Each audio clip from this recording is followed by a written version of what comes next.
Hey, it's Brian with BG Model Workshop, and we are doing an update on the egg plane build. This is the kit that we're building. It is not the kit that we wanted, but it's the kit that we're building. So, Colonel Reb, we saw your video the other night, and it made us laugh out loud. That was some funny stuff.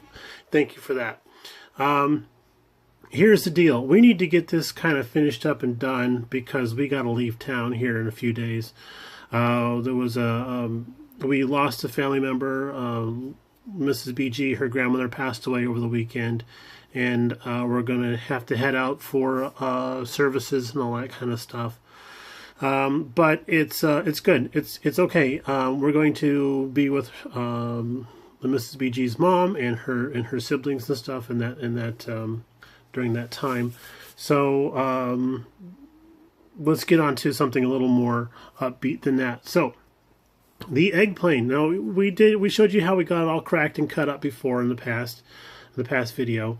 This one we now have paint, and we got some stuff blacked out in there.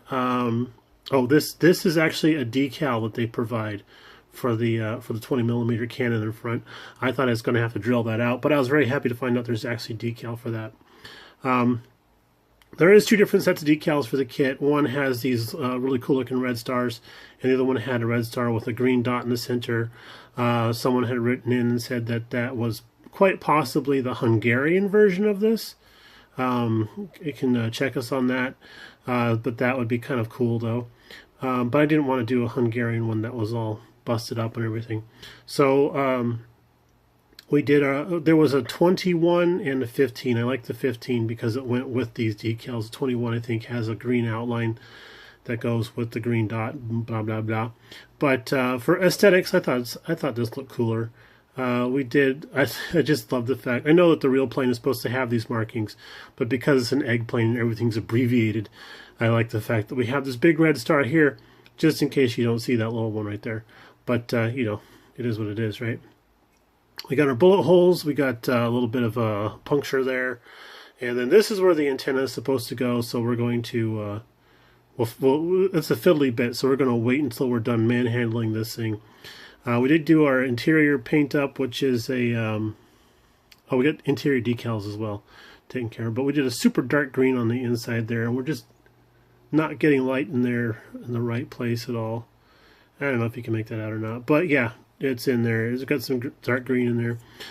The canopy, we cut it and then foiled it, and I lament my decision on doing the foil. If I could do this again, I would go back and just paint the darn thing because the foil just wasn't behaving at all. It's not staying on there very well.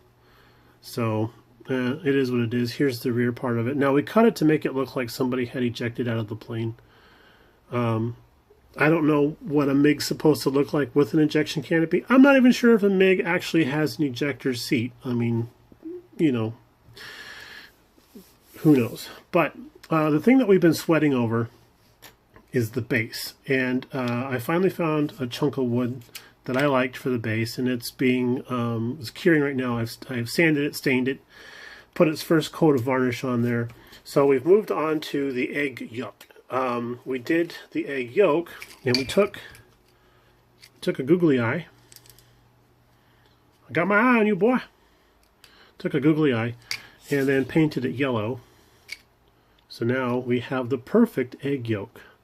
I just need to hit that with some future to try and gloss it up just a little bit more. So that brought us to the point where it's like, what do we do? Do we do translucent egg white, or do we do white egg white? So I've done some experimentation. This silly little dot right here, this is actually this Elmer's washable clear glue. It's safe and non-toxic. So you know what that means. It doesn't work. But for this application, I thought it would be kind of cool. But it doesn't work because it just got really, really thin, and it lost all of its dimension. and just bleh, you know, type of thing. So passed on that, but it did cure rather quickly. Like overnight, this spot here was pretty much dry. So I thought I'd try some resin. I mixed up a little bit of resin, not much at all, and then I poured it. It kind of puddled it here and poured it on an arc and like that. And I wanted to see what kind of a creep factor it had. Usually when we pour resin, it's in a mold or something like that, so we know that it's going to stay contained and stuff. I thought, well, if I'm going to pour this, I have to do it free. I did my mixtures and I poured it on the cardboard. I did this kind of like a crescent type of thing here. And then I had to go out in the back and do some work in the backyard and stuff. So a couple hours later, it came back in the house and it had spread all over. It did all this, and then it went off the edge of the cardboard onto the building mat, made a gigantic mess on there. And I thought, that's going to be a whole lot of nope. And then we came up with the brilliant idea of this stuff here. No, it's not bird poop. That is tulip. This is a dimensional fabric paint.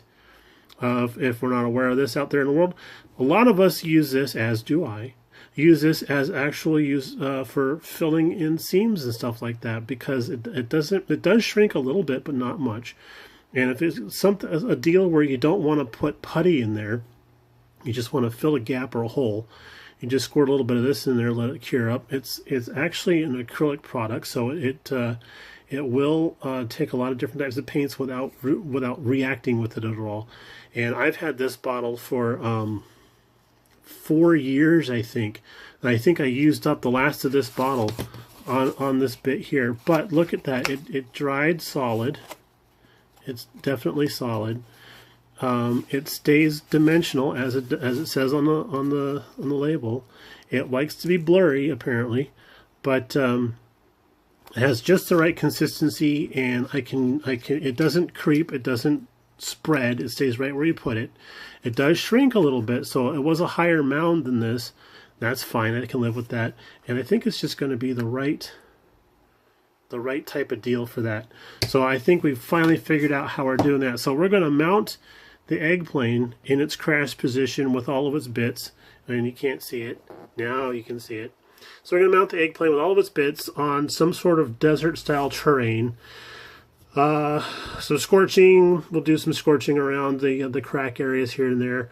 And then we're just going to, we have a larger bottle of the tulip, and then we're just going to, like, ketchup on fries. Boy, I'm hungry. This is really killing me.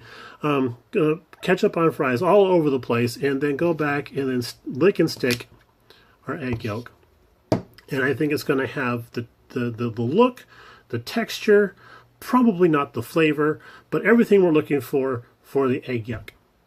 All right, guys and girls, that's what we got going on. You guys have a great rest of your week. We're going to get back to work here so we can bust this thing out. As soon as the base is done curing, I can start doing my final bits of all that stuff. Alrighty, we'll talk to you later on. Bye now.